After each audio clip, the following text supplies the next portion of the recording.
Hi Taurus, welcome to Sweet Tea Astrology and Tarot. My name is Erica, welcome to the channel. So happy that you're here and I'm so glad that you found me. This is your May 2017 astrology video, but before I get started talking about that, let's review what happened in April. Chiefly among those, the sun moved into Taurus, April 19th. So, happy birthday Taurus. Now, the month of April also should have surrounded or at least reflected the themes of reflections or reflecting, revisions or revisioning, evaluations, and reconnecting.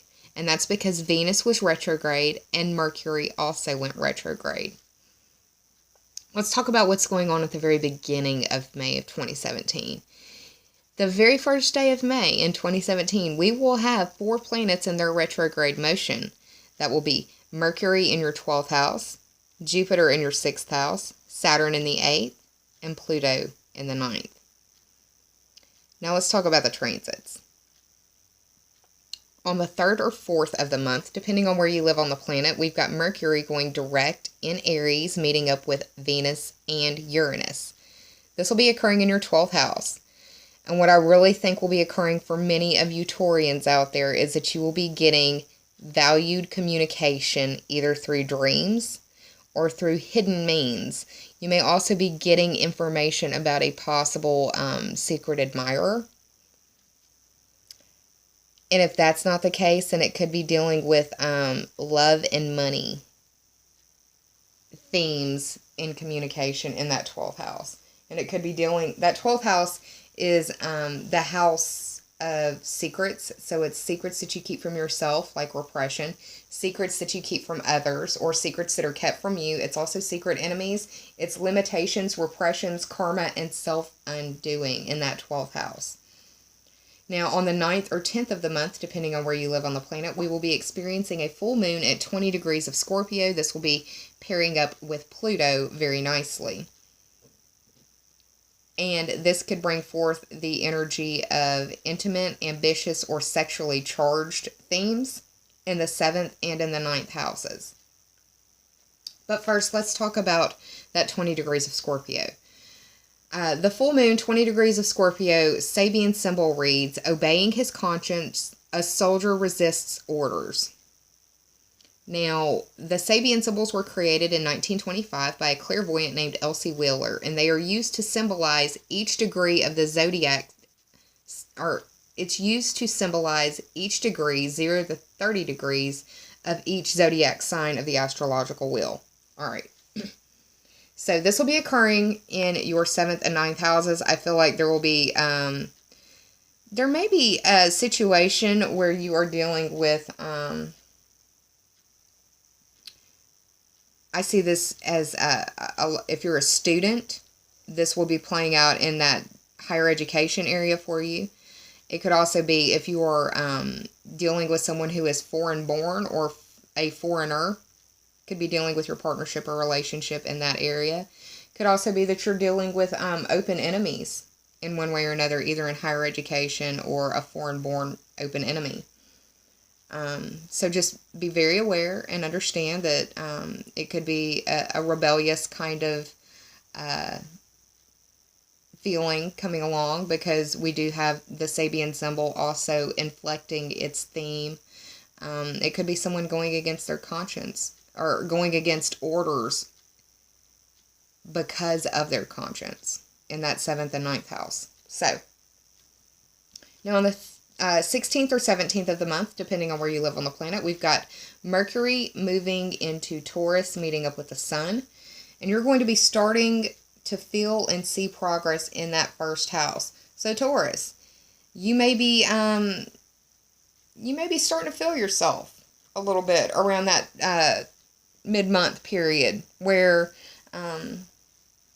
what you're seeing in the mirror, how you're speaking, how you're communicating, how you're dealing with people in your own personal world, you're probably starting to feel and see progress in that area. You're probably able to better effectively communicate. And if you ever needed to speak your truth, now would be a time to do it. Now on the 20th or 21st of the month, depending on where you live on the planet, we've got the sun moving into Gemini, meeting up with Mars. And this is occurring in your second house. Now, this can be exciting, quick-paced, rebellious, or revolutionary kind of energy in that second house, dealing with your money, possessions, earning ability, and self-esteem. It is the house of your values, the things that you hold close and dearest to you, the things that you need for your survival.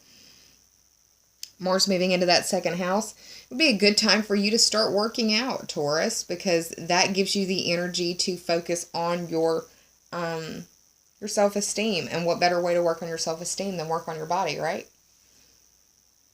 Now, on the 24th or 25th of the month, we've got a new moon in Gemini, and this is a good time for you to do intention setting and moon magic in that second house. So it could be that you're wanting to draw prosperity or abundance to you. Would be a good time for you to do that. Would also be a good time for you, like I said, to focus on that physical vessel of yours by doing what you need to do to improve it so that your self-esteem is better impacted. And if you do put the work in, within about 6 months' time, you will feel the active yield of that harvest for you. Now, finally, one other transit that I want to speak to you about before I close out this video is that all month we will be feeling the beneficial energy of a trine between Saturn in Sagittarius trining Uranus and Aries. And this is occurring for you between the 8th and the 12th house. And this is another reason why I feel like you will be getting information, especially in your dream state, or even through means of occult. And by occult, I mean something like this: going to tarot, going to a psychic medium, looking at astrology. Those are the occultist type things. That's the brand or the umbrella that people put that under. But you've got this very easy flow of energy between your 8th and your 12th house. So if you've had someone pass recently, Taurus, then you're going to be dealing with possible communication from those individuals. If you have a secret crush, then it could be that there could be like a secret lover type energy that may be manifesting for you. It could also be dealing with how it could be karmic money coming to you or karmic money being taken from you, just depending on the aspects that play in your personal chart to the transits that are playing out for all of us. So, Taurus, that's what I see going on for us for the month of 2017. I say us because I have a Taurus moon. This video is intended for Taurus sun, moon, and rising, but it will be most beneficial to the Taurian suns and the Taurus rising groups. Thank you so much for being here with me. I appreciate your time and your energy spent. I will link up the secondary portion of this video in an information bubble above, where I pull cards for you, but I'm restructuring my videos, so I hope you like it. If you don't, let me know in the comments below, but please be nice, because I do read every one of these comments, and people on the internet can suck. I'm just saying, anonymity on the internet can be a real vicious, vicious poison. But that's all I'm going to say about that. My Taurians, I know that you will be at least constructively critical, if nothing else, and I appreciate that. Thank you so much for being here. I love y'all. I'm sending you a lot of love. I hope that May brings you nothing but beautiful blessings. And I will see you soon. Namaste and bye, y'all.